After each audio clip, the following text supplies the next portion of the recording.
Waalaikumsalam warahmatullahi wabarakatuh. Bapak Ibu, guru hebat yang saya hormati, marilah kita selalu memanjatkan rasa syukur kita kepada Allah Subhanahu wa taala yang mana pada siang hari ini nikmat Allah selalu menyertai kita, khususnya nikmat sehat sehingga kita bisa hadir melaksanakan tugas keseharian kita dalam keadaan sehat walafiat, dan semoga selalu sehat walafiat.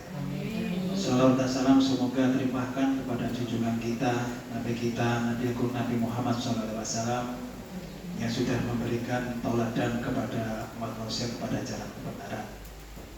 Bapak Ibu yang saya hormati, pada siang hari ini Bapak Ibu, khususnya Bapak Ibu guru semuanya, diaturi untuk menghentikan sebentar tentang kegiatan belajar mengajar atau memberikan tugas kepada anak-anak sebentar dalam rangka melaksanakan kegiatan yang dilaksanakan oleh Ibu Aris, yang ini merupakan tugas yang wajib Bapak Ibu sebagai tugas dari guru penggerak, yang mana dari awal memang tugasnya sangat banyak sekali Bapak Ibu. Jadi kita harus mendukungnya untuk pelaksanaan guru penggerak ini, karena Bapak Ibu kita tahu bahwa di setiap sekolah tentunya diminta agar ada perwakilan dari guru penggerak.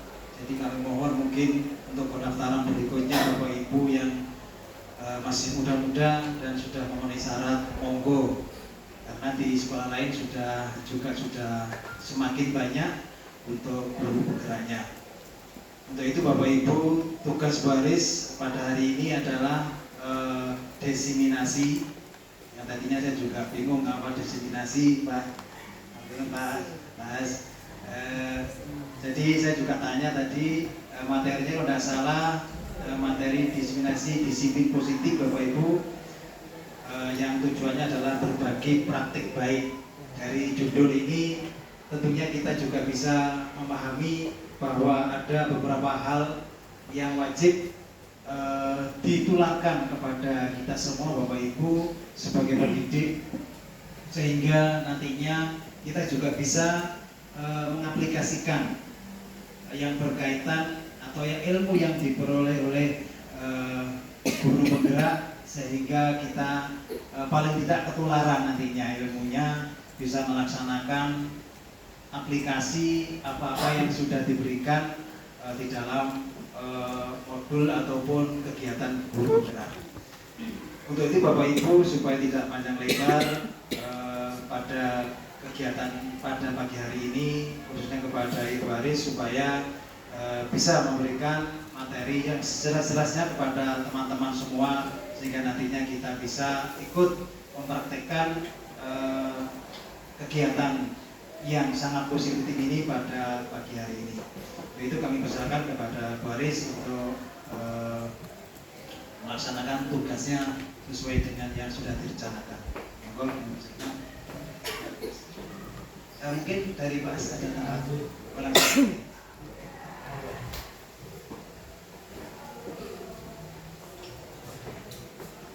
Assalamualaikum warahmatullahi wabarakatuh.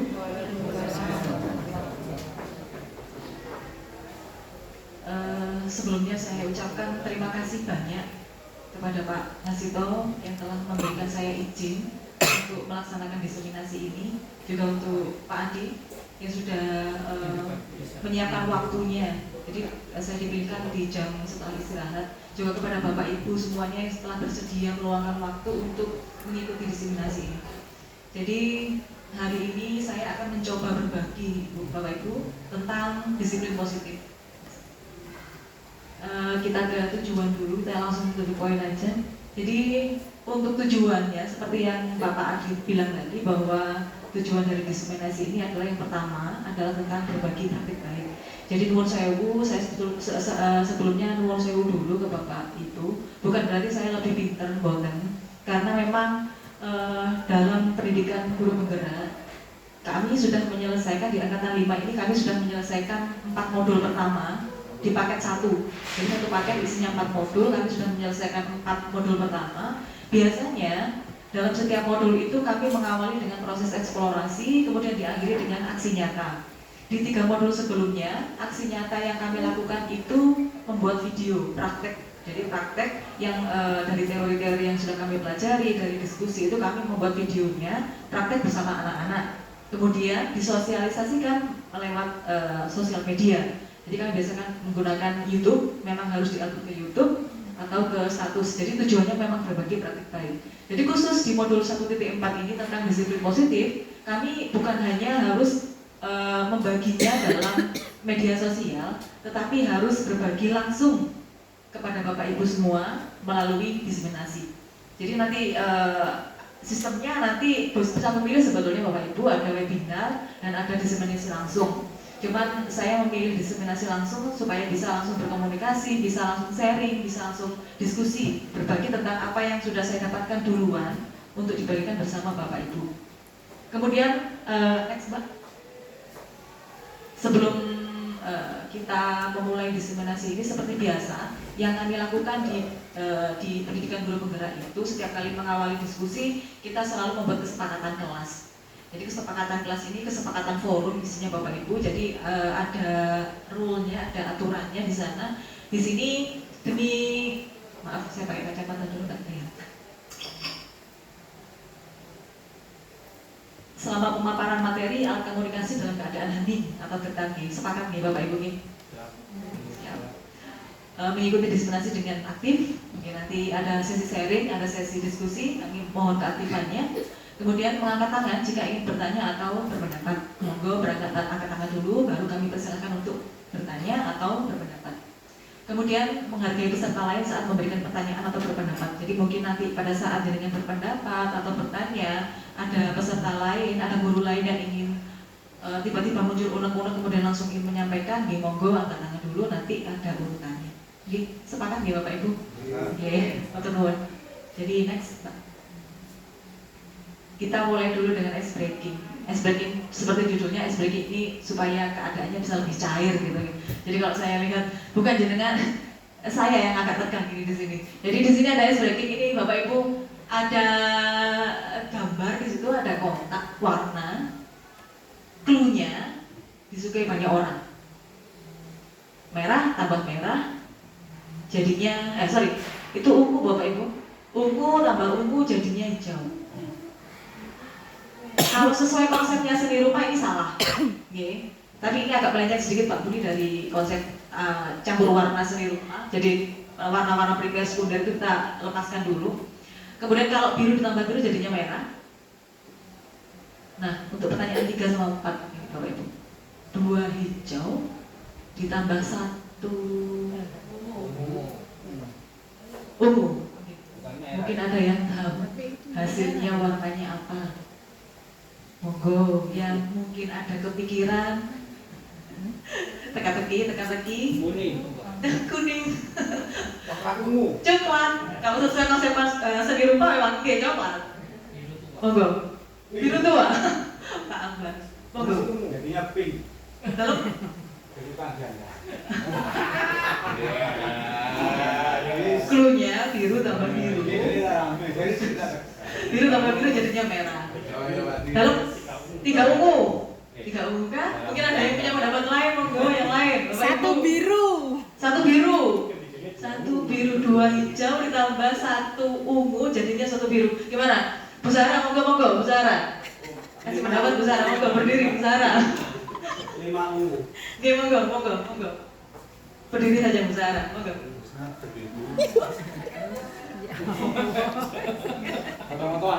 Gimana Bu Sarah menjelaskan kok bisa 2 hijau tambah 1 ungu jadinya biru? Menurut saya yang nomor 1 itu ungu ditambah ungu ya, itu hasilnya hijau. Mungkin menurut saya itu uang 10.000 ditambah 10.000 hasilnya 20.000. Tepuk tangan Bu Sarah, keren. Cluenya Bapak Ibu, cluenya tadi sudah disukai banyak orang. Iya, betul sekali. Terima kasih Bu Sarah. Kasih pas lagi dong Bu Sarah. Berarti yang kedua menjelaskan biru, berarti uang berapa ini Bapak Ibu? 50.000. 50.000 tambah 50.000 jadinya merah 100.000. Berarti yang keempat kira-kira jawabannya? Biru. Enggak, monggo Bu Nini, monggo Bu Nini, silakan Bu Nini. Yang keempat, biru itu kan uang 50.000, dikurangi yang ungu itu 10.000 anak kerja, yang ungu dikurangi 30. Hebat bisa memberikan ide. Terima kasih untuk Bu Nini. Terima kasih Bu. Gini, betul. Oke, terima kasih itu sedikitnya segitu aja Bapak Ibu, kita lanjut materi karena beberapa materinya ini agak padat. Masih ngomong dulu. Sehubungan dengan disiplin positif sesuai dengan standar nasional pendidikan, di situ bahwa dalam rangka menciptakan lingkungan yang positif, maka setiap warga sekolah dan pemangku kepentingan perlu saling mendukung. Saling mendukung ini kata kuncinya seperti yang disampaikan oleh Pak Adi, Bapak Ibu. Saling mendukung, menghayati dan menerapkan nilai-nilai kebajikan yang telah disepakati bersama. Nilai-nilai baik ini yang biasanya kita tuangkan dalam sebuah visi dan misi sekolah. Jadi nilai-nilai baik yang kita percaya seperti jujur, disiplin, tanggung jawab itu adalah nilai-nilai baik yang kita sepakati bersama. Kita tuangkan dalam visi dan misi sekolah. Kemudian seorang pemimpin pembelajaran perlu berjiwa kepemimpinan sehingga dapat mengembangkan sekolah dengan baik agar terwujud satu budaya sekolah yang positif. Jadi kata kuncinya di sini, budaya sekolah yang positif dengan standar kompetensi pengelolaan yang telah ditetapkan. Kita sudah punya standar-standar ini Bapak Ibu. Next Pak. Nah, untuk menuju sebuah budaya disiplin positif, tentunya melalui suatu proses disiplin positif. Jadi berbeda nanti antara budaya positif dengan disiplin positif. Disiplin positif itu adalah segala cara yang kita lakukan untuk menuju membentuk budaya positif. Jadi di sini agar terbentuk murid-murid yang berkarakter, berdisiplin, santun, jujur, peduli, bertanggung jawab, dan merupakan pembelajar sepanjang hayat sesuai dengan standar kompetensi lulusan yang diharapkan. Next. Nah, ini ada satu kalimat. Kita hari ini membahas tentang disiplin positif. Saya yakin Bapak Ibu semua yang ada di sini pernah mendengar kalimat ini. Paksa dulu, baru terbiasa. Ya, pernah mendengarkan Mungkin juga kita pernah melakukan ini kepada anak-anak. Tentang paksa dulu, baru terbiasa. Nanti jadi budaya, harapannya kan seperti itu. Menurut Bapak Ibu, monggo yang mau menyampaikan pendapat tentang kalimat ini. Monggo. Silakan monggo Pak Agus atau Pak Parto dulu.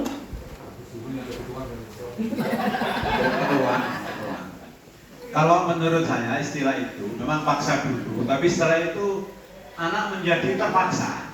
Kita paksa, dipaksa ya, hanya terpaksa dan endingnya terbiasa. Kurang kata-kata ada keterpaksaan dari anak. Jadi dipaksa dulu, terbiasa, terpaksa, baru terbiasa. Paksa dulu, terpaksa, baru terbiasa. Terima kasih Pak Agus. Sebentar, Pak Parto dulu. Oke, monggo Pak Parto. Terima kasih Bu Aris. Teori paksa dulu itu bisa identik dengan kekerasan. Karena maknanya seperti itu. Jadi kalau menurut saya bukan paksa dulu, berikan contoh dulu menjadi biasa. Jadi misalkan anak mau disiplin, siapa yang dilihat? Ya kita semua. Kalau kita tepat waktu, melakukan dengan baik, saya ini sokong ngajar. Mereka sudah siap di kelas karena sudah memberikan contoh. Dan kita contoh dulu, baru menjadi terbiasa. Insya Allah itu pendapat saya, Baris. Terima kasih. Tepuk tangan, terima kasih. Jadi kalau saya boleh menyimpulkan dari Pak Agus, dari paksa dulu, kemudian muncul istilah terpaksa dari anak, baru dia terbiasa. Gitu. Kalau dari Pak Parto, justru pemaksaan ini lebih ke kekerasan, akan lebih efektif kalau menggunakan contoh, dan contohnya itu adalah berasal dari diri kita sendiri. Kita aja ada yang angkat tangan lagi, monggo Pak Andi. Monggo Mas Soleh. Mau tanya. Belum waktunya berdoa. Assalamualaikum warahmatullahi wabarakatuh. Kalau menurut saya, paksa di sini adalah memaksakan sesuatu yang baik. Jadi kebiasaan. Jadi tidak selalu paksa itu bermakna pada kekerasan. Contoh misalkan berkata-kata, Berkata-kata yang baik itu memang harus dipaksa dulu untuk menggerakkan hati kita itu berkata-kata yang baik. Melakukan kebersihan itu memang kita harus memaksakan diri dulu untuk melakukan kebersihan itu. Setelah kita merasakan, oh ini kok jadi kebiasaan, gitu kan. Nah disitulah timbul bahwa ini memang merupakan hal yang positif, timbul kesadaran bahwa oh dulu saya terpaksa, ternyata seperti ini hasilnya.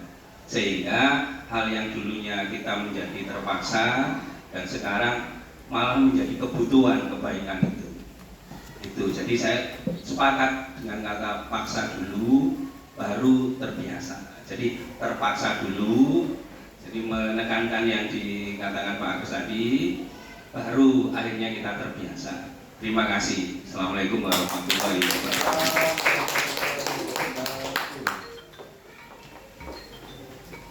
Oke, terima kasih untuk Pak Andi. Jadi kalau boleh saya menggarisbawahi lagi yang Bapak Andi sampaikan bahwa setuju dengan kalimat ini, karena memang dari keterpaksaan itu nanti diharapkan muncul kesadaran dan pada akhirnya akan menjadi sebuah kebutuhan. Dan ketika mereka sudah merasa butuh, maka tidak ada lagi istilah terpaksa. Kalau lagi Pak, langsung next Mbak. Nah, menurut penelitian, memang banyak yang pernah kita lakukan memang banyak seperti itu. Ketika beberapa kondisi memang memerlukan keterpaksaan, di pemaksaan dulu baru membiasakan. Ternyata dari hasil penelitian yang dilakukan oleh psikolog dari luar negeri, ternyata ada efek jangka panjangnya. Nah, yang pertama, perilaku memang terlihat baik, tapi untuk jangka pendek. Jadi ketika nanti berubah sistemnya lagi, maka itu akan tidak bertahan lama. Kemudian karena seperti yang disampaikan Pak Parto tadi, mungkin karena ini awalnya adalah dari proses kekerasan tadi. Karena mereka melakukan sesuatu yang baik karena dasarnya rasa takut, bukan atas kesadaran pribadi atau kesadaran internal istilahnya. Kemudian yang kedua, hilang ketertarikan, bahkan bisa muncul sikap antipati terhadap apa yang kita paksakan, tergantung dari anak-anaknya, Bapak Ibu. Kemudian kemerdekaan berekspresi dan potensi anak menjadi sangat terbatas karena kita mengekang istilahnya dengan proses memaksa tersebut. Terus bagaimana kita harus menerapkan disiplin positif kalau tidak dengan memaksa? Apakah ada cara lain? Monggo next. Nah, cara disiplin positif yang dianjurkan, memang ini tidak mudah dan butuh proses, perlu kesabaran ekstra Bapak Ibu. Jadi di sini yang pertama adalah mendorong murid untuk melakukan hal yang menyenangkan. Jadi biarkan mereka merasa senang dulu dengan apa yang mereka lakukan, kemudian mereka butuh. Kalaupun itu tentang peraturan, bagaimana peraturan itu akan dibuat dengan menyenangkan. Kalau misalkan saya boleh memberikan contoh, kemarin karena proses pendidikan guru penggerak ini sudah berlangsung hampir 2 bulan, sempat kami dari kelas 10-7 itu mempraktekkan seperti yang saya sampaikan tadi. Setiap kali kami dapat teori, dapat konsep, dapat diskusi, itu kami langsung praktik. Jadi peraturan yang tidak membuat anak stres, yang menyenangkan itu yang seperti apa? Membuat peraturan kelas, kesepakatan kelas namanya. Jadi kita membuat kesepakatan sendiri di dalam kelas yang mengacu pada peraturan sekolah. Misalkan tidak boleh menggunakan gadget di luar fungsinya, di luar fungsi pembelajarannya. Jadi misalkan gini, dalam proses diskusi mereka selesai diskusi, kemudian ternyata ada yang main game. Di situ ada kesepakatan kelas. Kalau ketahuan bermain game saat pembelajaran atau saat jam pelajaran, maka game aplikasinya dihapus saat itu juga.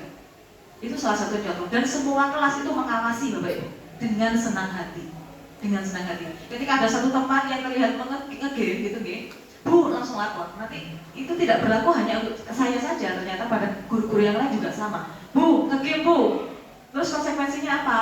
Sesuai kesepakatan kelas berarti gamenya harus dihapus saat itu juga. Dihapus dan diawasi bersama-sama.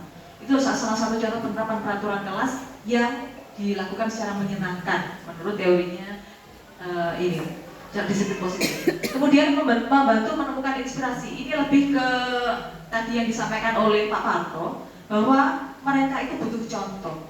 Jadi kita di sini itu bukan memberikan contoh tetapi menjadi contoh. Betul sekali Pak Parto. Jadi membantu menemukan inspirasi. Inspirasi itu tidak datang dari sekolah saja. Misalkan dia punya tokoh favorit gitu. Bisa dia mengambil inspirasi dari situ juga bisa. Dan kita yang diminta untuk mengarahkan, untuk menemukan inspirasi tersebut. Kemudian yang ketiga, membuka dialog. Nanti membuka dialog bagaimana prosesnya, ini akan dibahas di tahap selanjutnya. Monggo next, Mbak, nanti. Nah, semua yang disampaikan tadi berkaitan dengan disiplin positif itu sebetulnya mengacu pada filosofi pendidikan yang disampaikan oleh Ki Hajar Dewantoro. Di pendidikan guru penggerak, Bapak Ibu, saya ingin cerita sedikit. Pertama kali yang disampaikan, yang dibahas tuntas adalah tentang filosofi pendidikan. Bagaimana kami yang ada di pendidikan tersebut diajarkan, bukan diajarkan, diajak kembali untuk merefleksikan diri, kembali kepada tujuan awal pendidikan, kepada tujuan murninya pendidikan, bahwa pendidikan itu adalah intinya menuntun Bapak Ibu. Jadi menuntun segala kodrat pada anak untuk mencapai keselamatan dan kebahagiaan yang setinggi-tingginya. Kodrat. Jadi di sini ada kodrat, ada takdir. Jadi tugas kita hanya menuntun. Kalau istilahnya Pak Ki Hajar Dewantoro adalah among. Jadi guru itu hanya among. Jadi tugas kita hanya menuntun. Sebagaimana among, sebagaimana penuntun, maka tugas kita hanya membersamai mereka. Kita tidak boleh memaksakan mereka untuk menjadi sesuatu yang kita inginkan. Tapi apa yang mereka butuhkan, kita harus tahu. Dan kita menuntun ke arah sana. Ibaratnya kalau misalkan kita sedang mengawasi anak yang sedang belajar berjalan, kita tidak tahu kapan anak itu harus berjalan. Oh, di usia 8 bulan atau di usia 1 tahun dia harus jalan. Tidak bisa. Ada takdir yang sudah digariskan. Tapi kewajiban kita sebagai yang pengampu amanah adalah memberikan segala fasilitas yang bisa membuat dia belajar untuk berdiri. Tapi kapan berdirinya kita tidak pernah tahu. Jadi kita di sini hanya menuntun. Di sini ada kodrat. Kodrat ini ada kodrat alam, ada kodrat zaman. Jadi kalau istilahnya Pak Ki Hajar Dewantoro bahwa secara kodrat padi akan tumbuh menjadi padi, tidak akan pernah tumbuh menjadi jagung. Jadi tugas kita adalah merawat padi itu supaya jadi padi yang terbaik versinya. Tidak akan dia pernah menjadi jagung. Misalkan kita ingin dia jadi jagung, tidak mungkin, karena kodratnya dia adalah sebagai padi. Itu mengganggu, Bapak. Jadi bukan menjadi, tapi mengganggu. Nah, tugasnya kita nanti guru adalah ya menghalau suket tadi itu supaya tidak mengganggu pertumbuhannya. Next. Nah, ini yang saya sampaikan tadi tentang KHD atau Ki Hajar Dewantoro. Jadi kalau nanti ke belakangnya saya sering menyebutkan istilah KHD, maka ini adalah Ki Hajar Dewantoro. Jadi KHD mengibaratkan bahwa guru sebagai petani. Jadi tugas petani di sini, ini saya bukan miteri Pak Adi ya yang sudah biasa bertani atau yang lain, tidak. Jadi ini ibarat. Jadi sebuah proses analogi itu hanya digunakan sebagai membantu kita memahami Bapak Ibu. Bukan berarti manusia itu padi, bukan. Hanya membantu proses kita memahami saja dan itu boleh. Jadi guru sebagai petani, tugas petani adalah merawat tumbuhnya padi dengan menjaga kondisi lahannya. Yang pertama. Kemudian serta menjaga dari gangguan hama sehingga padi bisa tumbuh secara maksimal. Itu tugasnya petani. Tugasnya guru juga seperti itu kepada anak-anak. Kita bertugas untuk merawat anak-anak, menciptakan lingkungan yang sehat, lingkungan yang menyenangkan untuk belajarnya, sehingga dia tumbuh menjadi manusia yang sebaik-baiknya, yang semaksimalnya. Kalau sesuai dengan pernah di workshop sebelumnya, Pak Marin pernah bilang bahwa anak lahir itu bukan lagi sebagai kertas putih dan guru atau orang tua berhak mencoret-coret, kan betul ya? Ternyata tidak seperti itu Bapak Ibu. Jadi anak lahir itu mereka sudah membawa karakter wataknya masing-masing dan itu masih samar-samar. Tugas menuntun dari guru di sini adalah membuat yang samar baik itu nanti muncul, yang samar buruk itu tertutupi. Jadi setiap orang itu lahir pasti ada bakat marah, amarah, bakat punya senang-senang, misalkan seperti itu. Kemudian yang bakat jujur, bakat disiplin, bakat malas, itu pasti ada. Cuman di sini kita sebagai guru adalah tugasnya menuntun anak supaya bakat-bakat yang baik itu lebih kuat. Dan watak-watak yang samar tadi, yang kurang baik itu tertutupi oleh watak-watak yang baik tersebut. Murid sebagai bibit padi, sama yang seperti saya sampaikan tadi, maka secara kodrat padi akan tumbuh menjadi padi, tidak mungkin menjadi jagung. Dan akan menjadi padi seperti apa nanti mereka tergantung pada bagaimana petani merawatnya dan takdir. Lagi-lagi berhubungan dengan takdir, kita tidak bisa memaksa itu. Next. Kemudian bagaimana kalau bibitnya buruk?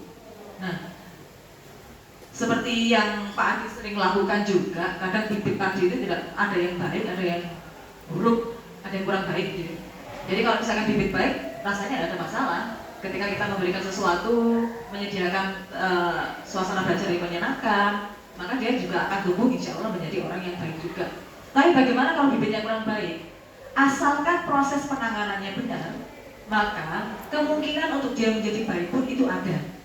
Jadi kita tidak boleh underestimate, jadi langsung menjudge, menghakimi bahwa kalau dia berasal dari lingkungan yang kurang baik atau bibitnya inputnya kurang baik, maka outputnya juga kurang baik. Maka tidak seperti itu. Jadi tugas guru sebagai penuntun atau among di sini adalah bagaimana kita menyediakan kondisi belajar yang menyenangkan sehingga memaksimalkan potensi baiknya muncul, potensi baiknya keluar. Jadi kalau meskipun bibitnya baik, tapi kalau perlakuannya kurang tepat, ya bisa jadi juga dia akan tumbuh menjadi padi yang tidak sesuai harapan kita. Next. Kalau menurut filosofi Ki Hajar Dewantoro tentang pendidikan, maka yang menjadi poin pembahasan adalah bahwa guru adalah sebagai pemimpin pembelajaran.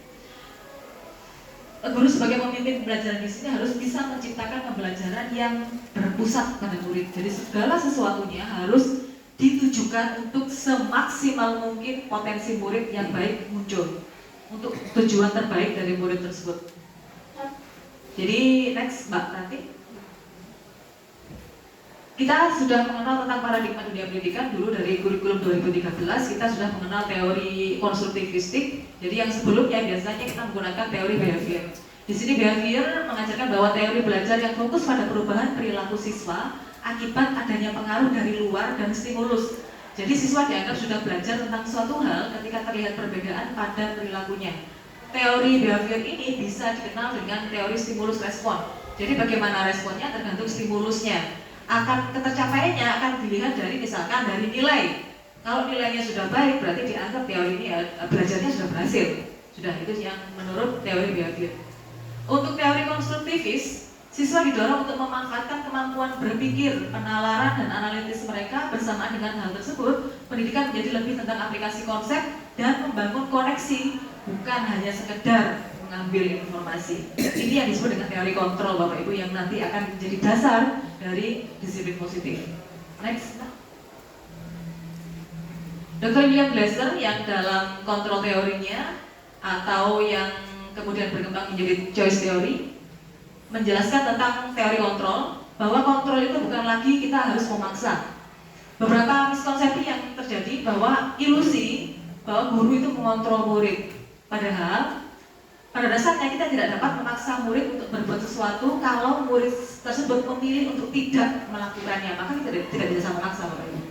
Kemudian ilusi bahwa semua penguatan positif efektif dan bermanfaat. Jadi ketika misalkan ketika anak-anak mencapai pencapaian tertentu, misalkan nilainya bagus, misalkan kita kemudian memberi reward, memberikan hadiah, maka itu sebetulnya jangka panjangnya efeknya kurang bagus. Karena upaya murid tersebut hanya tergantung pada pemberian apresiasi dari gurunya itu. Jadi kalau nanti misalkan gurunya ganti dan tidak lagi memberi apresiasi sama dengan guru yang sebelumnya, maka dia tidak lagi mempunyai motivasi. Menurut teori kontrol seperti itu. Kemudian ilusi bahwa kritik membuat orang merasa bersalah dan dapat menguatkan karakternya. Pada kenyataannya, kritik dan rasa bersalah itu justru membawa mereka kepada identitas yang gagal. Mereka merasa bersalah, merasa kurang percaya diri, merasa rendah diri. Itu pada efek jangka panjangnya, Bapak Ibu. Mungkin jangka pendeknya iya, dikritik, merasa bersalah, selesai masalah. Ternyata jangka panjangnya efeknya seperti itu. Kemudian ilusi bahwa orang dewasa berhak untuk memaksa. Lagi-lagi ini tentang pemaksaan. Perilaku memaksa tidak akan efektif untuk jangka waktu panjang, dan sebuah hubungan permusuhan akan terbentuk. Biasanya mangkal kepada yang memaksa itu kan tidak sesuai dengan keinginannya. Itu untuk teori kontrol dari William Glasser. Lanjut Mbak Nanti. Ini perbandingan dari teori stimulus respon ke teori kontrol. Stimulus respon menunjukkan bahwa realitas kita sama, sementara menurut teori kontrol realitas atau kebutuhan kita berbeda-beda. Setiap anak punya kebutuhan yang berbeda-beda. Kemudian semua orang melihat hal yang sama. Jadi ketika kita menghadapi sebuah masalah, sebuah kasus, dianggapnya ya sudah fokusnya ke masalah itu. Ternyata tidak. Semua orang punya cara pandang yang berbeda-beda. Punya cara pandang yang berbeda-beda. Ini yang perlu digarisbawahi. Kemudian kita mencoba mengubah orang agar berpandangan sama dengan kita. Itu teori dari stimulus respon, agar yang penting satu pandangan. Selesai, berarti semuanya akan menjadi disiplin. Ternyata tidak, bahwa kita berusaha memahami pandangan orang lain tentang dunia. Kita harus mencoba memahami. Kemudian perilaku buruk dilihat sebagai suatu kesalahan. Kemudian di sini teori kontrol semua perilaku ternyata memiliki tujuan. Nanti juga akan dibahas kenapa orang berperilaku buruk. Nanti akan dibahas Bapak Ibu. Kemudian kalau stimulus respon, orang lain bisa mengontrol saya. Yang ketika dia punya kekuasaan, maka dia berhak untuk mengontrol. Guru misalkan kepada murid, maka guru punya kuasa untuk mengontrol. Tapi sesuai dengan teori kontrol, hanya Anda yang bisa mengontrol diri Anda sendiri, hanya murid yang bisa mengontrol dirinya sendiri. Kemudian di teori stimulus respon, saya bisa mengontrol orang lain, sementara di teori kontrol Anda tidak bisa mengontrol orang lain. Selanjutnya, pemaksaan ada pada saat bujukan gagal. Kemudian kalau di teori kontrol lebih pada kolaborasi dan konsekuensi atau konsensus. Kemudian di stimulus respon ada model berpikir menang atau kalah. Sementara di teori kontrol kita semua menang, karena tidak ada yang benar ataupun tidak ada yang salah. Lanjut. Teori kontrol mengatakan bahwa semua perilaku memiliki tujuan, baik itu yang baik maupun yang buruk. Nah, kita lanjut kepada motivasi seseorang melakukan sesuatu, Bapak Ibu. Jadi setiap orang melakukan sesuatu itu pasti ada tujuannya, ada motivasinya. Monggo next. Nah, ini menurut Dan Galsen ada 3 motivasi perilaku manusia. Yang pertama, untuk menghindari ketidaknyamanan atau hukuman. Jadi dia disiplin karena ada ancaman hukuman. Jadi dia mau tidak mau harus disiplin. Karena kalau tidak disiplin, maka dia akan merasa tidak nyaman atau nanti malah akan dihukum. Itu motivasi yang pertama. Kemudian motivasi yang kedua adalah untuk mendapatkan imbalan atau penghargaan dari orang lain. Misalkan saya mengumpulkan lebih dulu supaya dapat nilai tambahan 10. Saya tidak akan mengumpulkan terlambat tugas saya karena nanti takutnya dikurangi nilainya 10. Itu yang dimaksud dengan untuk mendapatkan imbalan untuk penghargaan dari orang lain. Kemudian perilaku yang ketiga, motivasi yang ketiga adalah untuk menjadi orang yang mereka inginkan dan menghargai diri sendiri dengan nilai-nilai yang mereka percaya. Misalnya gini, saya orangnya pantang menyerah gitu. Jadi ini menjadi alasan saya harus mengerjakan tugas tepat waktu. Saya nggak peduli teman-teman saya nanti bermalas-malasan atau tidak, yang penting saya dengan sadar mengumpulkan tugas ini. Jadi atas motivasinya sendiri. Untuk motivasi yang pertama dan yang kedua itu disebut dengan motivasi eksternal. Jadi lebih kepada paksaan. Sementara motivasi yang ketiga adalah motivasi internal. Nah, motivasi internal inilah yang akan dibahas lebih dalam, paling banyak, dan akan dikupas tuntas dalam disiplin positif. Bagaimana memunculkan motivasi yang berasal dari diri sendiri, bukan dari orang lain. Next, Pak. Tentang segala tindakan. Segala tindakan yang dilakukan adalah untuk memenuhi tujuan tertentu yang diinginkan. Jadi saat manusia mendapatkan apa yang mereka inginkan, berarti manusia tersebut sedang berusaha untuk memenuhi kebutuhannya. Kebutuhan manusia itu apa saja? Monggo Mbak Nanti, next. Ada kebutuhan dasar. Jadi ini kebutuhan dasar manusia, baik anak-anak maupun orang dewasa memiliki kebutuhan ini, Bapak Ibu. Ada kebutuhan bertahan hidup, ada kebutuhan penguasaan, ada kebutuhan kasih sayang dan rasa diterima, ada kebutuhan kebebasan, dan ada kebutuhan kesenangan. Jadi itu kebutuhan dasar dari manusia. Next. Ini penjelasannya Bapak Ibu. Jadi 5 kebutuhan dasar manusia. Yang pertama tentang kebutuhan bertahan hidup. Kebutuhan bertahan hidup itu bersifat fisiologis, yaitu untuk bertahan hidup misalnya kesehatan, rumah, makanan. Dan komponen psikologis pada kebutuhan ini meliputi kebutuhan akan perasaan aman. Itu lebih kepada kebutuhan fisiologis. Kemudian untuk kebutuhan kasih sayang, penguasaan, kesenangan, dan kebebasan itu lebih kepada kebutuhan psikologis Bapak Ibu. Kebutuhan kasih sayang, kebutuhan untuk disayangi, diterima oleh lingkungannya. Kemudian kebutuhan akan hubungan dan koneksi sosial, memberi dan menerima kasih sayang, dan merasa menjadi bagian dari suatu kelompok. Karena di kelas kita menemukan ada anak yang ketika diminta untuk berkelompok, kadang kita membentuk kelompok kan disuruh memilih sendiri, tapi ada anak yang ternyata tidak ada yang mau kelompokan sama dia. Nah, berarti di sini kita harus tahu bahwa sebetulnya anak ini butuh kasih sayang dan rasa diterima. Bagaimana dia kembali lagi diterima di kelompoknya, itu adalah tugas dari guru menuntut, Bapak Ibu. Kemudian penguasaan. Penguasaan di sini berhubungan dengan kekuatan untuk mencapai sesuatu, menjadi kompeten, kemudian menjadi terampil, diakui atas prestasi dan keterampilannya, didengarkan dan memiliki rasa harga diri, dianggap berharga, bisa membuat perbedaan, bisa membuat pencapaian, kemudian kompeten diakui, dihormati, dan meliputi self-esteem atau harga diri dan keinginan untuk meninggalkan pengaruh. Ini kebutuhan penguasaan. Kemudian ada kebutuhan kebebasan, kebutuhan akan kemandirian, otonomi, memiliki pilihan, bebas menentukan pilihan, kebutuhan akan kebebasan yang tinggi tentang pilihan, mereka perlu banyak bergerak, suka mencoba, tidak terpengaruh orang lain, dan senang mencoba hal-hal baru yang lebih menarik. Kemudian 5 kebutuhan dasar manusia. Yang kelima adalah tentang kesenangan, yaitu kebutuhan untuk mencapai kesenangan, tentang bermain, tertawa, kemudian bermain saat mempelajari keterampilan, itu keterampilan yang penting saat mereka bermain. Next, Mbak Rati. Murid yang melanggar peraturan, bagaimana kita menghadapi murid yang melanggar peraturan? Intinya seperti yang saya sampaikan tadi, baik itu perilaku baik maupun perilaku buruk, mereka ada motivasinya. Jadi ketika mereka melakukan suatu pelanggaran, berarti dia gagal memenuhi kebutuhannya. Jadi ketika mereka butuh untuk bersenang-senang, ternyata tidak ada fasilitas untuk bersenang-senang, maka dia akan membuat peraturan, melanggar peraturan yang mereka lakukan dengan cara bersenang-senang, misalkan mengganggu temannya. Jadi ketika ditanya kenapa kamu melakukan itu, ya saya senang aja. Saya senang lihat ekspresinya marah gitu, saya senang. Nah, berarti kebutuhan dasar bersenang-senang itu tidak terpenuhi, sehingga dia melakukan sesuatu yang tidak baik, bahkan bisa melanggar peraturan. Next, Mbak Rati.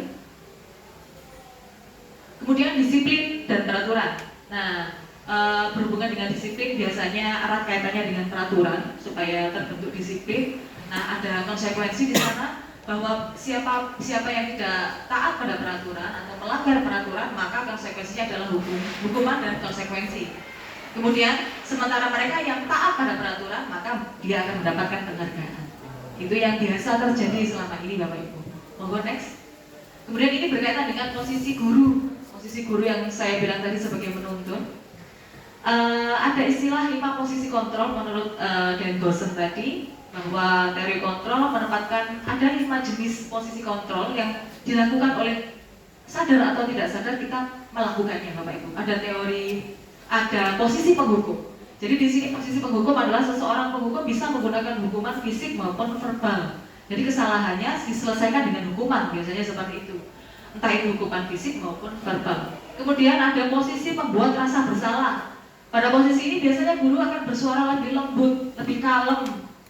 Tapi dia berkata-kata dengan cara memojokkan, sehingga sang anak merasa bersalah, sangat merasa bersalah. Jadi ketika sang anak itu merasa bersalah, sudah berarti tujuannya tercapai bagi sang pembuat rasa bersalah ini. Intinya bahwa tujuannya adalah membuat rasa tidak nyaman, bersalah, atau bahkan membuat sang anak menjadi rendah diri. Posisi teman. Pada posisi ini guru tidak menyakiti murid karena dia lebih kepada posisi teman dan tetap berupaya mengontrol murid melalui pendekatan persuasif. Jadi di sana ada pendekatan. Kemudian ada pemantau. Nah, posisi pemantau ini mendasarkan segala sesuatunya pada peraturan. Yang tidak taat peraturan ya berarti dihukum sesuai konsekuensinya. Mendasarkan pada peraturan dan konsekuensi dengan menggunakan sanksi atau konsekuensi. Tapi di sini posisi pemantau sudah bisa memisahkan antara hubungan pribadi dengan murid, sehingga jadi dia istilahnya lebih profesional gitu ya Bapak Ibu di posisi pemantau ini. Kemudian di posisi manajer. Nah, di posisi manajer ini guru berkolaborasi dengan murid, menyelesaikan masalah, mempersilahkan murid mempertanggungjawabkan perilakunya, kemudian mendukung murid agar dapat menemukan solusi atas masalah yang dihadapinya. Di sini saya next Mbak Rati. Itu teori-teorinya. Di sini saya akan tampilkan bagaimana 5 posisi kontrol ini menyelesaikan masalah Bapak Ibu. Jadi kita akan coba hadapkan pada satu masalah yang sama dengan penyelesaian dengan 5 cara berbeda sesuai dengan posisi kontrol yang sempat saya jelaskan tadi di video tadi. Mbak. Di posisi yang pertama, posisi penghukum, Bapak Ibu. Monggo kita saksikan bersama-sama.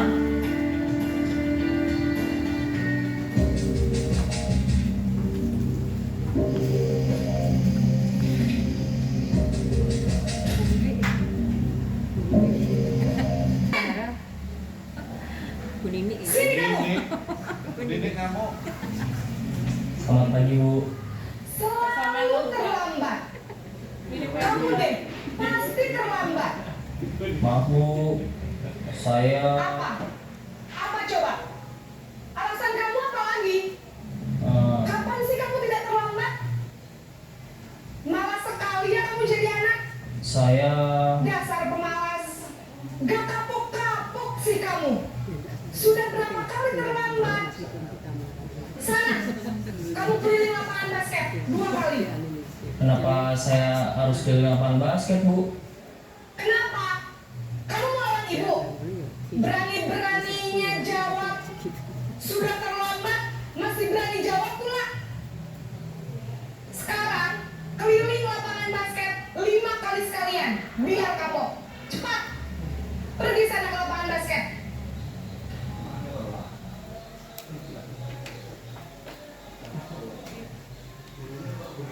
Itu posisi kontrol yang pertama, Bapak Ibu, sebagai posisi penghukum. Jadi biasanya hukuman yang diberikan itu tidak sama dengan kesalahan yang diberikan. Itu adalah posisi penghukum. Posisi kedua, pembuat rasa bersama.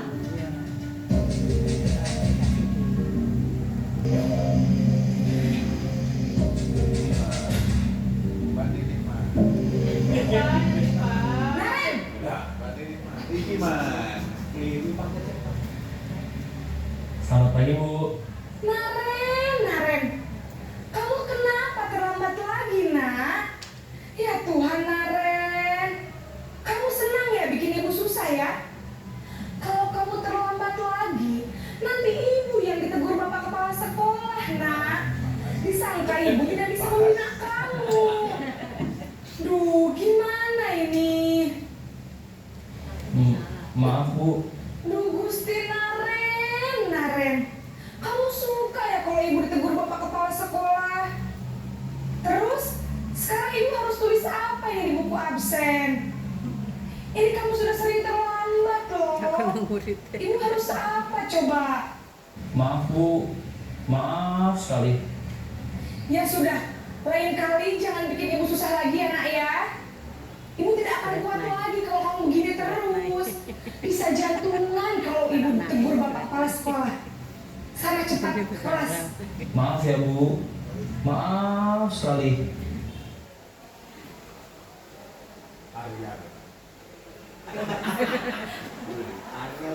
Arya terpaksa.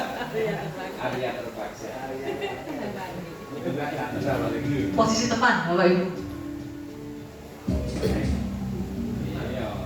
Aktor yang ini. Nah, ini mah. Tidak ketemu. Naren, Selamat pagi Bu. wah sudah jam berapa ini nak? Terlambat lagi ya sayang. Iya Bu, habis ibu saya lupa bangunkan saya Bu. Kamu malah menyalahkan ibu kamu. Kamu bukannya anak yang larinya paling kencang.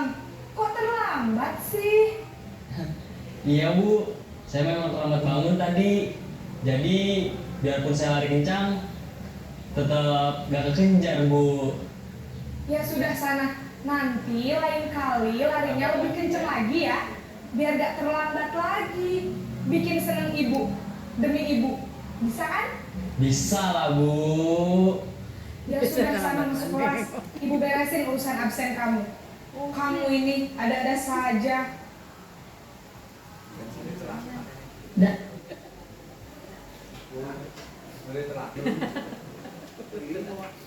Selanjutnya posisi pemantau.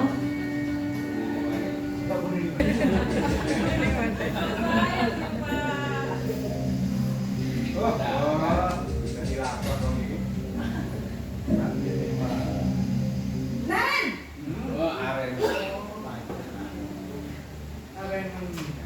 Selamat pagi Bu.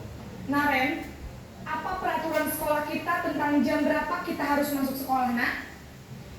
kita harus di sekolah jam 7, Bu. Iya betul, sekarang sudah jam 7.20. Naren sudah tahu konsekuensinya jika terlambat hadir. Paham, Bu. Saya harus tinggal kelas pas jam istirahat selama 20 menit. Iya benar, konsekuensinya demikian. Jadi nanti jam 9.30 pas istirahat, kamu harus tinggal di kelas, kerjakan tugas tambahan untuk ketertinggalan kamu, ya? Baik, Bu.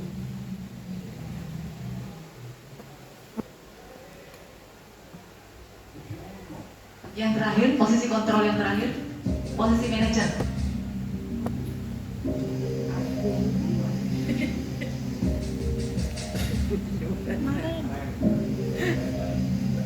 Naren!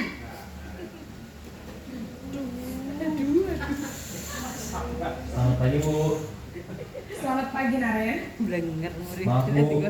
Saya terlambat. Iya, sekolah masuknya jam 7, sekarang sudah jam 7.20. Terlambat. Jadi Semalam.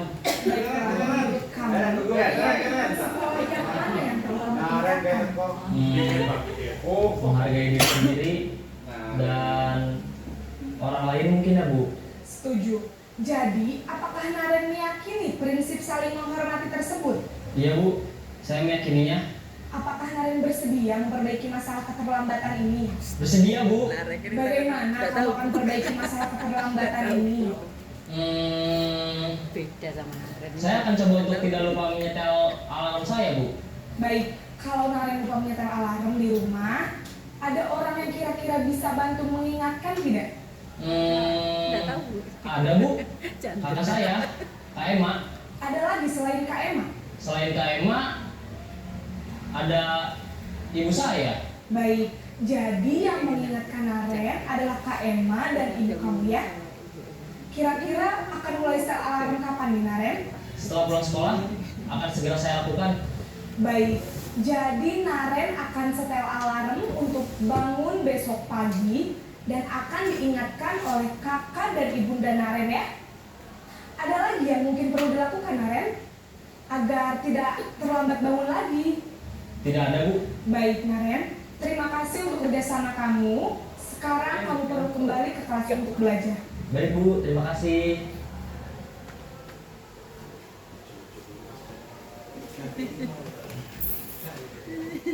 Itu tadi perbanding diri, kita diberi satu masalah yang sama, diselesaikan dengan 5 posisi kontrol yang sempat saya jelaskan tadi.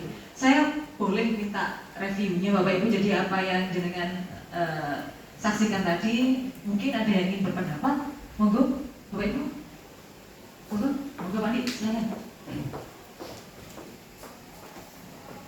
Assalamualaikum warahmatullahi wabarakatuh. Menurut saya beberapa teori di situ itu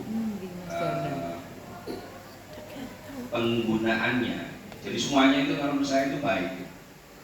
Kita tinggal melihat situasinya, karena secara psikologis itu anak-anak itu berbeda-beda, apalagi di tingkat pendidikan SMA, SMP itu sifatnya itu siswanya masih heterogen gitu. Jadi macam-macam gitu, dengan latar belakang dari rumah yang berbeda-beda, sehingga tingkat kesadarannya itu juga berbeda-beda. Ada kalanya kita itu memang harus menggunakan teori yang pertama itu, maksa gitu. Jadi anaknya ini hampir tiap hari di kelas saya itu ada gitu. Jadi kayak Arya terpaksa gitu kan, sama Ananda Chandra itu kan. Jadi kalau kita menggunakan yang kelima, insya Allah kayaknya kebal itu menggunakan, nggak ada kesadaran sama sekali. Nah terus lagi kayak yang tadi itu masalah reward itu, kalau menurut saya ada kalanya kita itu memang harus memberikan reward. Reward itu kan tidak harus selalu dalam bentuk sesuatu yang nyata, jadi memberikan ujian dan sebagainya, dan ada kalanya kita memberikan punishment gitu. Jadi seperti itu kalau menurut saya. Jadi 5 teori ini semuanya baik. Aplikasinya tergantung pada tempat kita ini. Jadi kapan kita menggunakan teori pertama, kedua, ketiga, tergantung audiennya, tergantung siswanya. Itu. Terima kasih. Assalamualaikum warahmatullahi wabarakatuh. Monggo, Boti, pendapatnya. Terima kasih atas kesempatannya. Saya setuju dengan Pak Ari untuk melaksanakan 5 teori pertama tadi memang tergantung anaknya. Harus kita lihat siapa yang kita hadapi. Kadang anak yang memang benar-benar dia tidak pernah melakukan kesalahan hanya sekali itu. Jadi kita mungkin bisa pakai yang kelima. Tapi kadang ada kalanya yang memang anaknya nggak ambil. Jadi kita pakai yang pertama. Jadi dilihat anaknya juga, dan kita juga harus melihat latar belakang anaknya juga. Jadi sebelum kita melaksanakan dengan teori 5 kontrol tadi, kita harus lihat latar belakang anak juga, bagaimana keluarganya, bagaimana dengan kenapa dia terlambat atau bagaimana. Jadi kita harus lihat kondisi anak, karena kondisi anak semuanya berbeda. Kemudian untuk tadi ribet, memang benar tidak harus dengan data. Kadang saya memberi siapa namanya, nanti saya tambah nilainya, itu sudah semangat anak. Terima kasih.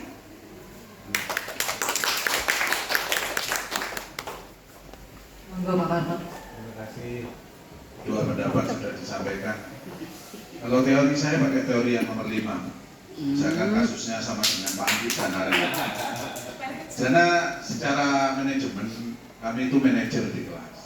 Jadi kalau menghadapi kasus dua anak ini memang sangat istimewa, khususnya mata pelajaran matematika yang dia sukai, Arya dan sehingga sistem yang kami gunakan di situ adalah manajer. Bagaimana menghadapi siswa yang mengalami masalah seperti ini, kebutuhannya apa? Sehingga solusi saya, Chandra itu saya suruh nyontoh temannya. Kenapa harus seperti itu? Kalau tidak, dia akan ketinggalan di dalam pencapaian target yang kami harapkan. Kalau saya harus nunggu Chandra, ya sampai 3 tahun berikutnya belum selesai tadi saya. Jadi saya sebagai manajer, apa yang saya ambil untuk anak yang seperti ini, membuat kolom saja tidak lulus, tidak cukup, tidak lengkap. Ini manajer saya, berarti anak ini harus dibimbing oleh siapa? Teman sejawat mereka. Jadi manajemen lah semuanya di kelas itu. Dipaksa untuk pinter, saya tidak jamin tuh. Walaupun dikeroyok guru semuanya ini bareng-bareng, insya Allah dia tambah pingsan nanti ya. Ini manajer saya. Terima kasih Baris. Assalamualaikum warahmatullahi wabarakatuh. Terima kasih. Oh, Pak Adi, monggo Pak Adi. Matematika tidak terima.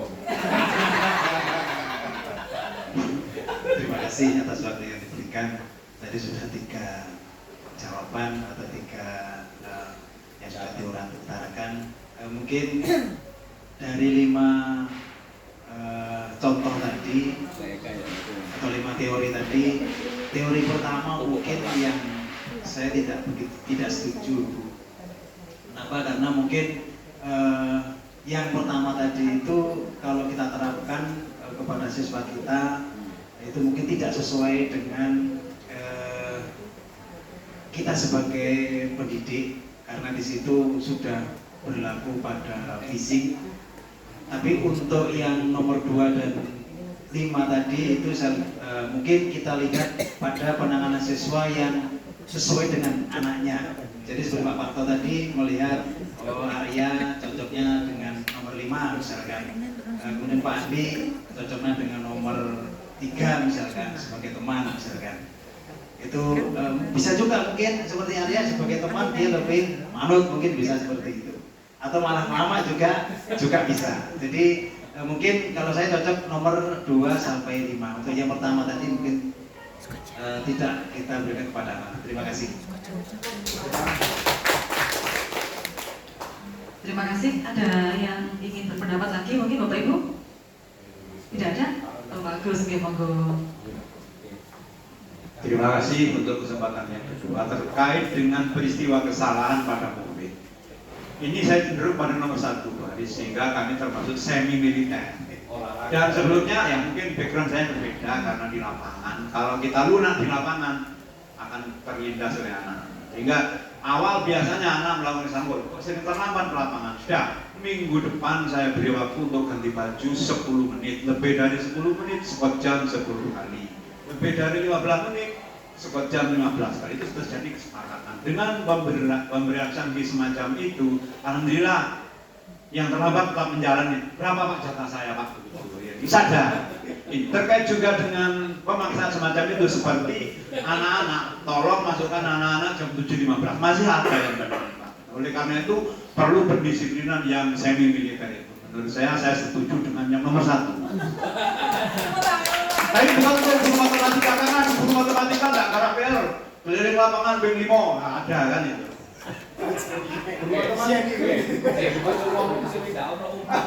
Guru matematika aja Baris menambahkan. Oke, moga-moga. Baris, tolong ditampilkan 5 teorinya Baris.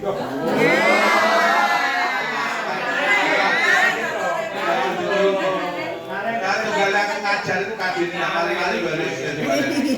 Jarno wis tinggal sekarang. Jadi mungkin ini nanggapi teorinya Pak Agus. Kalau Pak Agus tidak apa-apa. Ayo, usap 10 kali. Selesai Pak, berapa nilainya masuk. Nah, PP-nya dan kajiannya sesuai.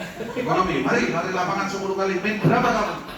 Nilainya nanti tidak masuk. Jadi teorinya Pak Agus itu bersifat hukuman. Itu hanya untuk masuk untuk Pak Agus. Nanti kalau Pak Agus setuju, panjenengan jangan tiru-tiru. Nanti bahasa Indonesia larinya di lapangan basket tanya baca puisi, ya sekolah nanti suaranya.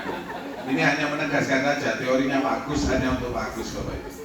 Fisik tidak ada lagi sekarang hukuman fisik. Terima kasih. Wassalamualaikum warahmatullahi wabarakatuh. Jadi kalau saya boleh menggarisbawahi dari kelima pendapat tadi, bahwa ada yang hampir keseluruhan menitik beratkan pada siswanya. Jadi bagaimana kita menerapkan posisi kontrol itu tergantung pada siswanya. Jadi kalau model-modelnya Chandra pakai teori nomor 5, tapi kalau Pak Adi tidak sepakat, tapi kalau Pak Agus lebih sepakat pada nomor 1. Sebetulnya kalau menurut teori posisi kontrol ini, ketika hukuman itu relevan dengan kesalahannya, maka bukan posisi penghukum Pak.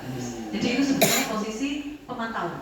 Jadi ketika hukuman yang diberikan sesuai dengan kesalahannya, meskipun itu harus kejam, maka itu masih termasuk bagian dari konsekuensi. Kecuali kalau misalkan tadi terlambat harus keliling lapangan, hubungannya di mana? Misalkan tidak mengerjakan tugas harus berdiri di pojok, menghadap tembok atau bernyanyi gitu, tidak ada korelasinya. Jadi itu baru yang disebut dengan penghukum. Jadi sebetulnya kalau posisi kontrolnya Pak Agus sudah jauh, di posisi keempat memantau, gitu, mendekati manajer sudah bagus kalau sudah seperti itu. Karena itu adalah bagian dari konsekuensi. Mungkin ada yang punya pendapat lain, monggo Bapak Ibu, monggo Pak. Bertanya boleh. Monggo. Bertanya. Kalau saya mampu saya jawab, kalau tidak saya lemparkan lagi. Bertanya ya. Ini ada. Ya. Assalamualaikum warahmatullahi wabarakatuh. Ini saya bukan berpendapat, bertanya. Ini ada anak yang istimewa ya, istimewa itu. Di 12 IPS 3. Anak ini yang nggak tahu gitu loh. Sampai saya ngasih julukan pokok bawang gitu loh. Saya suruh membuat segi 3, dia membuat segi 4. Pintar berarti. Dia ini rajin masuk, pokoknya ada terus gitu. Tapi dia ini kayak nggak tahu apa yang harus diperbuat gitu anaknya.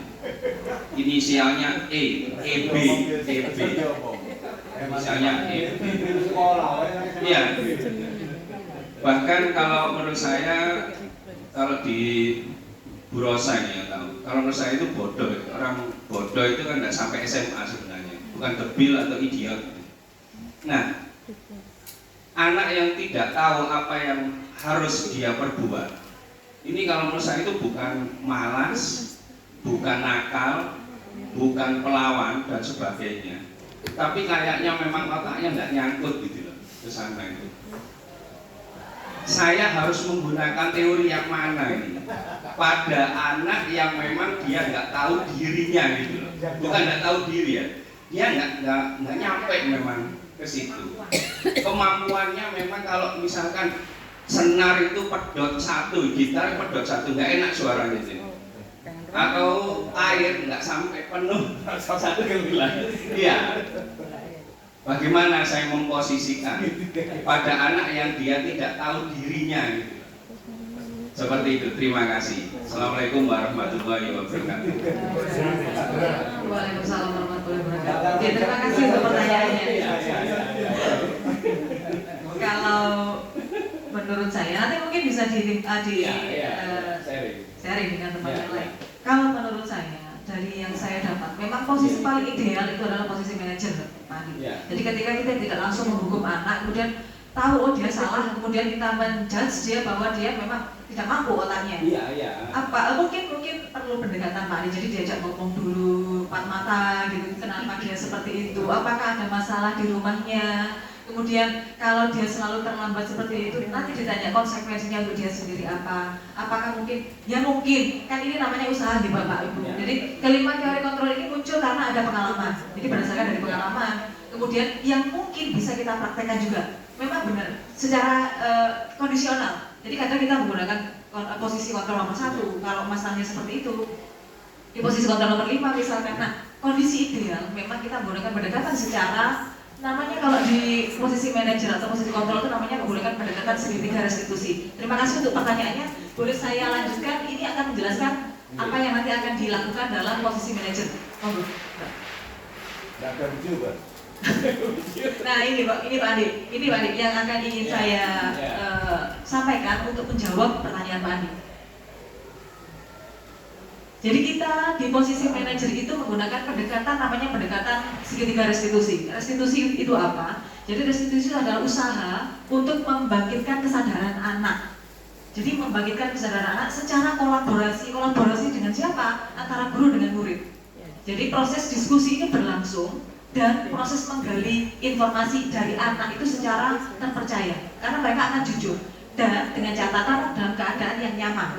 Kita buat mereka nyaman dulu dengan kita, kemudian biar mereka bercerita. Kemudian di sini ada posisi yang pertama, kita mulai dulu. Jadi ketika mereka melakukan kesalahan, langkah yang pertama dalam segitiga restitusi adalah menstabilkan identitas. Yang dilakukan dalam proses menstabilkan identitas di sini adalah kita sampaikan bahwa manusia itu pasti bersalah. Bersalah itu tidak apa-apa, tapi yang harus kamu tahu adalah kesalahanmu itu apa. Jangan fokus pada kesalahan. Jadi memaklumi, bukan membenarkan kesalahannya, tapi memaklumi karena memang manusia. Tidak ada manusia yang sempurna. Saya juga pernah melakukan kesalahan karena saya juga manusia. Kemudian kita bisa menyelesaikan ini adalah satu motivasi untuk anak untuk menyelesaikan masalahnya. Kemudian kamu boleh merasa seperti itu. Kemudian apakah kamu sudah menjadi teman yang baik untuk dirimu sendiri? Ini pertanyaan-pertanyaan yang boleh digunakan pada tahap menstabilkan identitas. Jadi kita stabilkan dulu identitasnya, kemudian kita melangkah ke sisi segitiga yang kedua, yaitu memvalidasi masalah. Validasi masalah atau validasi tindakan yang salah, seperti yang saya sampaikan tadi, kita tidak membenarkan kesalahannya, tapi kita mencoba menyadarkan dia pada kesalahannya. Padahal kamu bisa melakukan yang lebih buruk dari itu loh, kenapa kamu enggak? Karena saya punya nilai keyakinan, misalkan dia menjawab seperti itu, misalkan harapan kita seperti itu Bapak Ibu. Kemudian kamu pasti punya alasan untuk melakukan hal tersebut. Kamu patut bangga pada dirimu sendiri karena kamu telah melindungi sesuatu yang penting buat kamu. Misalkan kalau dia berkelahi, misalkan diganggu temannya, maka boleh menggunakan pertanyaan yang nomor 3 ini. Kemudian atau kamu boleh mempertahankan sikap itu, tapi kamu harus menambahkan sikap yang baru. Kalau misalkan yang kasusnya Pak Andi tadi, kalau misalnya memang dia tidak connect, mungkin dia dibangkitkan untuk menumbuhkan satu sikap lagi, misalkan oh mau belajar, misalkan seperti itu. Itu biar dia munculkan sendiri. Itu proses sisi yang kedua atau validasi tindakan yang salah. Kemudian setelah proses validasi ini dilakukan, maka kita menginjak ke sisi yang ketiga dari segitiga restitusi, yaitu menguatkan keyakinan. Saya yakin setiap anak itu punya keyakinan akan nilai baik yang ada di dirinya. Entah itu yang berlaku di keluarganya ataupun yang dia yakini ada di dalam dirinya sendiri. Saya yakin setiap anak pasti punya itu, Bapak Ibu. Jadi di sini kita akan membangkitkan keyakinan itu, membuat keyakinan ini menjadi lebih kuat lagi, sehingga nanti dia siap kembali kepada kelompoknya lagi di kelas. Jadi misalkan pertanyaannya, apa yang kita percaya sebagai keyakinan kelas atau keluarga? Di keluargamu meyakini apa nilai baiknya? Oh Bu, saya di keluarga saya harus selalu sholat tepat waktu. saya harus selalu jujur, saya harus selalu mandiri misalkan, itu nilai baik. Jadi ini akan kita gali dari proses diskusi. Nanti apa yang bisa kita kuatkan dari situ. Kemudian kita tanya berandai-andai sama dia. Nanti apa kamu akan seperti ini terus misalkan? Bayangan seperti apa nanti kamu setelah lulus misalkan? Itu juga bisa membangkitkan motivasi internalnya loh itu. Jadi seperti yang pertanyaan keempat juga, kamu mau jadi orang yang seperti apa? Jadi ini adalah tahapan segitiga restitusi yang digunakan pada posisi control manager. Jadi ada tahapannya seperti itu. Jadi apakah misalkan dalam proses prakteknya bersama anak-anak di kelas ketika ada kesalahan misalkan, apakah harus selalu dengan segitiga ini urutannya seperti itu? Idealnya, lagi-lagi tentang idealnya Bapak Ibu, idealnya iya. Tapi kalau misalkan nanti proses mengalirnya ternyata validasi tindakan salah dilakukan lebih dulu, itu tidak menjadi masalah. Yang penting proses 3 ini terlaksana dengan baik. Entah bagaimana kekuatan yang kita lakukan, seberapa maksimalnya yang kita lakukan, nanti tergantung lagi-lagi kembali kepada individunya masing-masing. Kalau anak-anak ini tidak bisa diajak diskusi terlalu dalam karena memang nggak mampu, ya kita santai saja. Yang penting muncul kepercayaan diri dan keyakinan baik bahwa dia punya nilai baik dalam dirinya, dan itu yang harus kita munculkan. Seperti yang saya sampaikan tadi Pak Andi, mungkin bisa digunakan pendekatan ini Pak Andi, atau kalau memang sudah tidak mampu bisa bekerja sama dengan BK. Di sini ada guru BK 2. Oh Pak Lukman ada. Monggo, apakah itu menjawab pertanyaannya Pak Andi mungkin? Oke, monggo. Langsung next Mbak Rati. Ini kemarin seperti yang saya sampaikan tadi, saya selalu kami dari calon guru penggerak diminta untuk mempraktekkan. Ini hasil praktek penerapan segitiga restitusi. Jadi kami dari 5 posisi kontrol memang secara idealnya adalah di posisi manajer. Jadi ini kami coba menerapkan posisi manajer dalam menangani satu masalah. Masalah ini real Bapak Ibu terjadi di kelas dan kami coba menyelesaikan dengan posisi kontrol. Monggo Pak. Yang kan. Monggo sambil disaksikan sambil saya butuh masukannya Bapak Ibu.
Pakai mokas? Iya. Gimana? Nanti sebagian dari uang kas, terus sebagian dari saya punya kan dengan satu. Dari saya nanti 20.000 dari uang kas. Jangan jalan. Iya.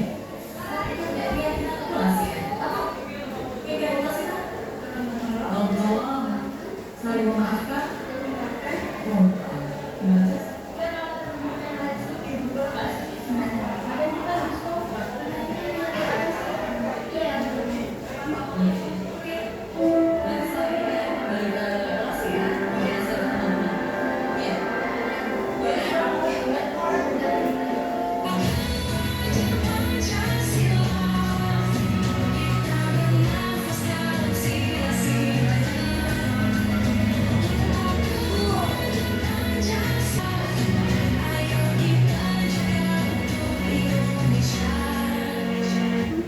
Assalamualaikum warahmatullahi wabarakatuh. Perkenalkan, nama saya Destia dari SMA Negeri 1 Kunyit.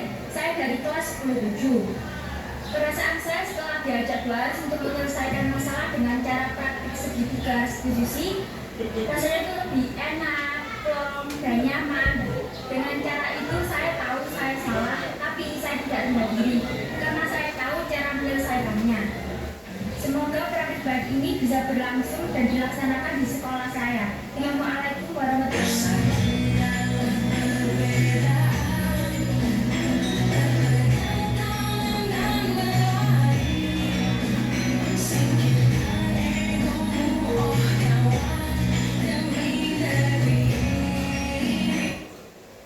Itu yang sudah saya praktekkan dan sudah saya share ke YouTube sebagai bagian dari tugas saya.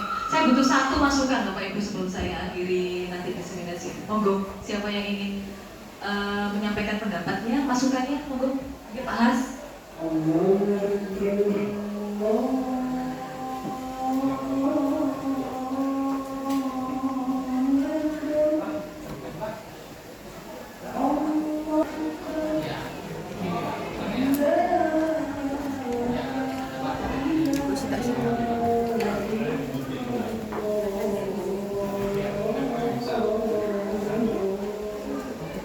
Terima kasih. Assalamualaikum warahmatullahi wabarakatuh.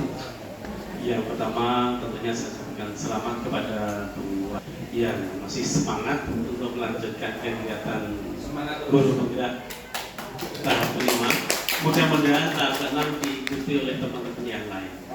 Yang kedua, di praktek baik tadi harapannya kita terinspirasi dalam menangani siswa.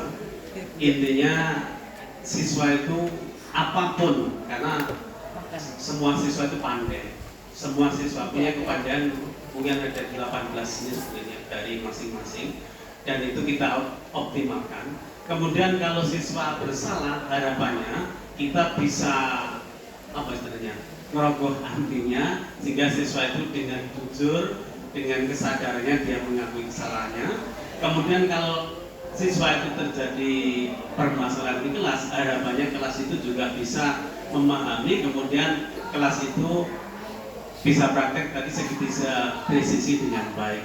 Intinya konsepnya Ki Hajar Dewantara itu sekolah sebagai taman siswa, suatu tempat yang menyenangkan, sehingga harapannya Bapak Ibu guru juga menjadi Bapak Ibu guru yang menyenangkan. Saya kira itu. Terima kasih. Lanjut. Assalamualaikum warahmatullahi wabarakatuh.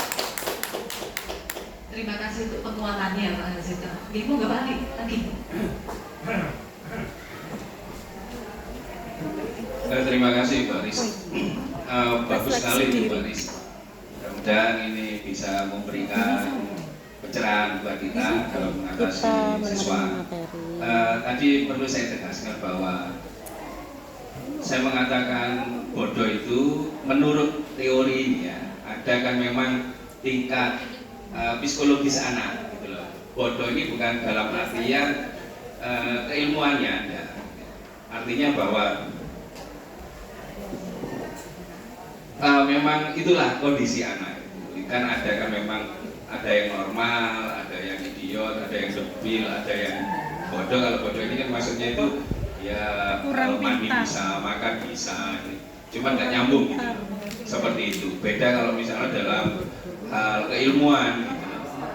Ini tidak ada, bodoh itu maksudnya ya dia itu kurang berusaha gitu.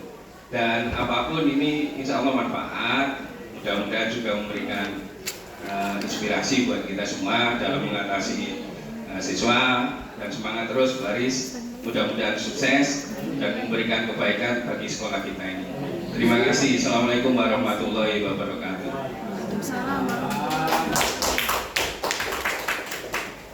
Terima kasih banyak Bapak Ibu atas dukungannya. Oke, Pak Iwan monggo.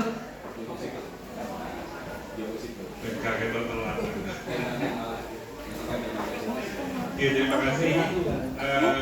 Mungkin materinya saran yang bisa saya ajukan Bu ya, itu yang tidak kalah penting adalah memberikan kesempatan kedua. Jadi seperti video tadi,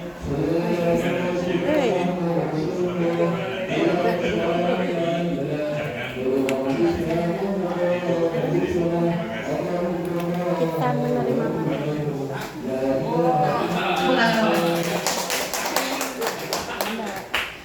betul sekali Pak Iwan, kesempatan kedua itu selalu harus diberikan ya, supaya anak itu tahu bahwa dia memang sudah berubah menjadi lebih baik. Terima kasih sekali lagi untuk Bapak Ibu semuanya atas supportnya, atas partisipasinya. Saya minta satu lagi ya, minta tolong satu lagi, next Mbak Tati. Nah, ini adalah refleksi. Jadi kita coba merefleksikan apa yang kita bersama-sama pelajari hari ini, bukan pelajari nih, yang saya diseminasikan hari ini. Semoga ini memberikan manfaat, tetapi nanti apa yang jenengan peroleh antara satu dengan yang lain pasti berbeda. Oke, nanti saya minta proses refleksi ini jenengan tulis di jawabannya di kertas. Oke, menurut saya di situ ada pertanyaannya. Kasih nama Bu. Oke, monggo Pak Agus. Refleksi ini terbuka kalau Pak Agus, monggo. Enggak usah kasih nama. Dikasih. Dibaringin nama Pak Adi, dibaringin nama. Monggo Bapak Ibu, ini pertanyaan pertama sebagai guru, posisi kontrol manakah yang paling sering jenengan lakukan dalam mengatasi pelanggaran yang ada di sekolah? Secara terbuka saja Bapak Ibu.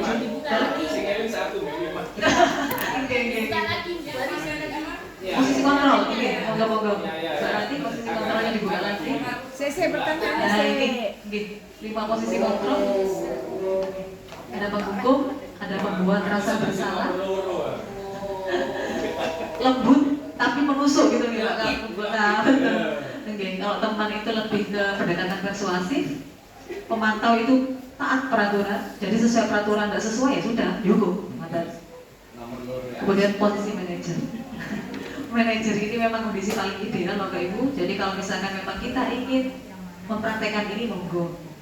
Saya juga dalam proses belajar juga menuju ini.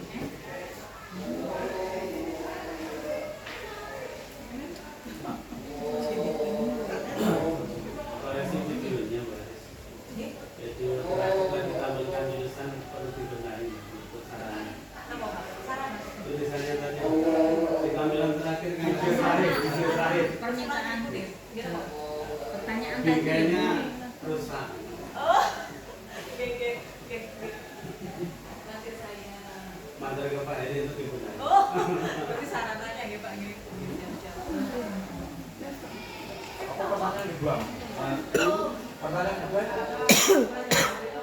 Pertanyaan. Oh, refleks ya. Langkah baik apa yang ingin Bapak lakukan setelah diseminasi ini?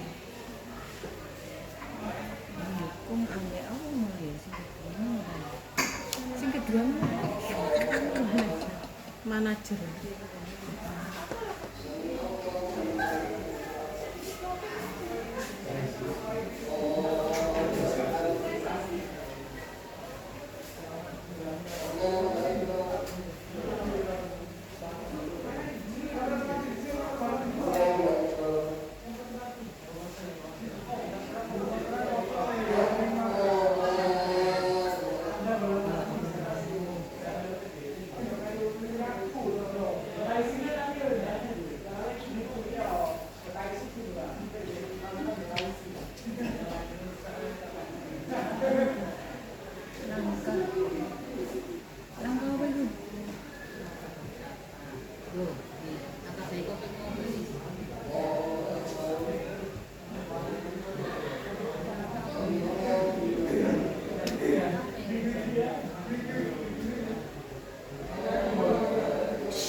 dua versi Mbak Rate.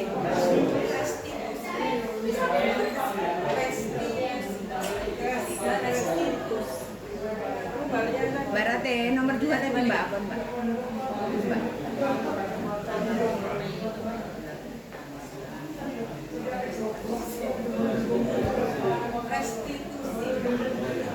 Segitiga restitusi.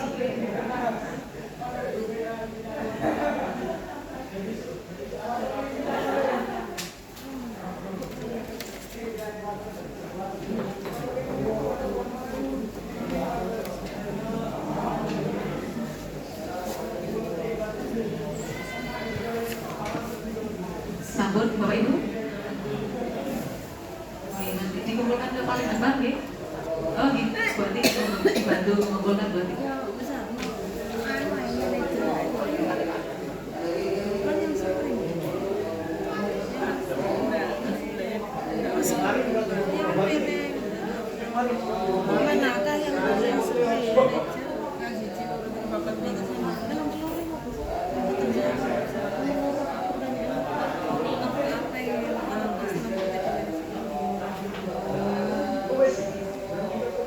Dan sekali lagi saya ucapkan terima kasih Bapak Ibu. Sebelum saya tutup ini ada 2 closing statement, ada 2 pernyataan di sini, Mbak Ranti. Siapa yang melakukan Mengutip kalimat dari Stephen R. Covey, bila kita ingin membuat kemajuan perlahan, sedikit, maka ubahlah sikap atau perilaku kita. Namun bila kita ingin memperbaiki cara-cara utama, maka kita perlu mengubah kerangka acuan kita. Ubahlah bagaimana kita melihat dunia, bagaimana Anda berpikir tentang manusia yang lain. Kemudian ubahlah paradigma Anda, skema pemahaman dan penjelasan aspek-aspek tertentu tentang realitas yang kita hadapi sehari-hari. Kemudian satu lagi,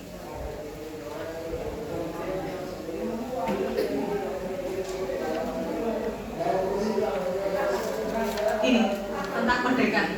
Satu pernyataan terakhir dari Ki Hajar Dewantara bahwa kapunten kita dikoreksi bahasa Jawa nih. Saya ingin membaca mardika iku jarwonya.